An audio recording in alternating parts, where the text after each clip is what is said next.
Kalau tak sepakat jangan mencela. Dari mana Anda mendapatkan ajaran mencela itu? Di Quran ada? Anda ngaji Quran, ngaji sunnah, apa diajarkan di Quran sunnah saling mencela? Perbedaan nggak apa-apa, kalau beda sedikit, ya beda dalam dan landasan mengambil putusan, nggak ada masalah, sepanjang dalilnya ada. Tapi jangan sampai kemudian saling tidak mengucapkan salah. Zaman Nabi kan semua didakwahi. Fir'aun ya, ngaku Tuhan, jahatnya luar biasa, hobi bunuh orang, masih diminta oleh Allah kepada Musa dan Harun diperintahkan, jangan jauhi dia. Dakwahi dengan lembut, jangan kasari dia. Dakwahi dengan kelembutan, itu mungkin sadar.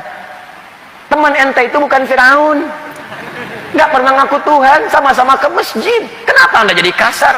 Anda pun bukan Musa, Harun juga bukan. Anda Nabi bukan, Rasul juga bukan. Berdakwah kepada orang yang bukan Firaun, kenapa mesti kasar?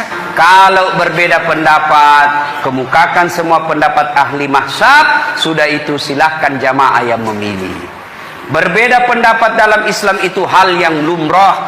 Berbeda pendapat dalam Islam itu rahmah. Yang menjadi masalah kalau Anda tidak mau menerima perbedaan pendapat dan menyalahkan pendapat orang, itu salah. Ini ada penceramah Pak, neraka aja nak cerita. Maulid bid'ah, Isra Mi'raj bid'ah, taksiyah bid'ah, halal bihalal bid'ah. Kenapa? Tidak ada pada zaman Nabi. Maka apa yang tidak ada pada zaman Nabi, bid'ah, sesat, masuk neraka. Nabi saja dakwah luar biasa. Datang orang, ya Rasulullah, saya melanggar. Apa pelanggaranmu? Saya berhubungan suami istri di siang hari bulan Ramadan. Nabi bilang, wah, besar dosamu bos. Maka kau puasa 60 hari berturut-turut. Berapa ya Rasul? 60 hari. Ya Rasulullah, 30 hari saja saya kecolongan, apalagi 60 hari. Tidak mampu ya Rasul. Kalau begitu kau kasih makan fakir miskin 60 di kampungmu. Berapa ya Rasul? 60. Ya saya orang miskin ya Rasul. Kata Nabi, kalau begitu sudah, kau bawa ini kurma, bawa kau di kampungmu ini, kasih cari orang miskin. Ya Rasulullah, saya paling miskin di kampungku. Apa Nabi marah? Tidak. Nabi bilang, ya sudah, kau makan sendiri itu kurmamu. Coba. Sekarang gampang sekali mengatakan kafir, menuduh murtad, kafir, murtad. Masalahnya dia nggak ngerti, belajarnya kurang, nggak pernah tanya. Tiba-tiba ini kelompok murtad, syirik, sesaat bid'ah. Waduh, ini orang muslim kok dibilang ya kafir. Kecuali dia mengucapkan dengan terang-terangan dengan lesannya, atau sujud kepada berhala, jelas ya pekerjaannya. Omongannya merendahkan Islam, kafir dia. Tapi yang tidak jelas nggak boleh kita menuduh orang, mudah menuduh orang menjadi kafir, nggak boleh. Dan itu pendidikan dari baginda Nabi. Bahkan suatu ketika ada Sayyidina Usamah bin Zaid dalam sebuah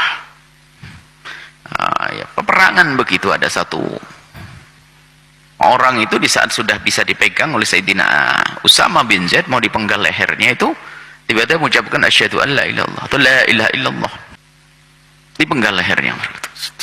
Berita nyampe ke Nabi. Nabi marah. Kau bunuh orang yang berasyhadu alla ilaha illallah Muhammadur Rasulullah.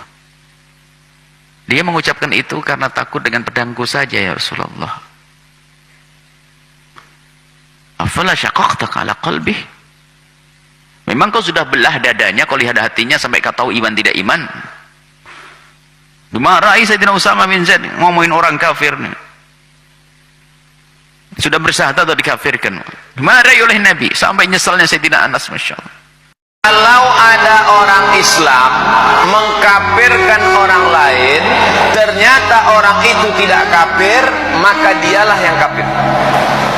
Hadis sahih, man kafara musliman, siapa yang mengkafirkan orang Islam, ternyata orang itu tidak kafir, maka kekafiran itu berbalik pada dirinya sendiri. Islam itu tidak ada mengkafirkan sesama muslim. Islam itu tidak ada menghina sesama muslim. Islam adalah agama yang dikatakan Nabi kal bunyanil wahid, kal jasadil wahid. Kalimat-kalimat kafir, murtad itu jangan mudah diucapkan dalam lisan kita. Sepanjang belum jelas tandanya tidak boleh diucapkan, karena kata Nabi kalimat itu akan mencari pemiliknya. Kalau dia mencari di bumi tidak ada, maka dia akan mencari ke langit. Di langit tidak ditemukan, dia akan kembali pada orang yang menuduhkan. Dan tidak disebut seorang kafir bagi murtad kecuali dia mengerjakan dua hal. Pertama, lisannya langsung mengucapkan dengan kalimat saya keluar dari Islam. Atau yang kedua, nampak dari perbuatannya, bisa dia sengaja meninggalkan sholat, ikut tempat ibadah orang lain. Dia mengingkari Nabi Muhammad SAW dengan yang lainnya.